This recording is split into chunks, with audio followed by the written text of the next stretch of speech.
ఎక్కడికి వెళ్ళి వస్తున్నారు ఇద్దరు? ఎత్తుక్కుంటున్నాను మీ ఇద్దరిని. బొట్టు కనిపించట్లేదా? ఎక్కడికి? పక్కింటి ఆంటీ గాజులు మామిడి పండ్లు జాకెట్ ముక్క ఇస్తే అటు వెళ్ళి వస్తున్నాము. పొయ్యి మీద కుక్కర్ పెట్టిన విజిట్స్ వచ్చినాయా? అందుకే ఏంటి ఎవరు లేరని ఎత్తుక్కున్నాను. అవునా? మరి అయిపోయిందా వంట?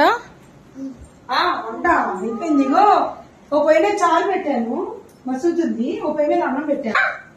వస్తున్నా. ఇగో నువ్వు పెట్టు. పెట్టు. సారీ నువ్వు పెట్టు. చింతకాయ 3 సార్లు చెప్పిందంట. చూసారా? 3 సార్లు చెప్పా. నా చేతిలో తీసి పక్కన పెట్టవా అని అడుగుతుంది. చింతకాయ కీరా కలిపి పచ్చడి. కీరా దోసకాయ చింతకాయ. ఇదేమో చిక్కుడుకాయ కూర. చిక్కుడుకాయ కూరలో నేను ఒక కారం వేసాను. అది ఫుల్ వీడియోలో చూపిస్తా, తప్పకుండా చూడండి. ఇవాళ మార్నింగ్ కూడా 2 టిఫిన్ అయ్యండి. ఇడ్లీ కట్టు పొంగల్ 2 చేసా. నేను చేసిన మునక్కాయ ఆవకాయ ఉంది, కొత్త మాగాయ ఉంది. ఇవాళ ఇంతేనండి. నచ్చితే లైక్ చేయండి. ఒక్క నిమిషం బయటకు వెళ్ళిపోతే మా ఇంట్లో వాళ్ళు ఎక్కడికో వెళ్ళిపోయి అనుకున్నారు.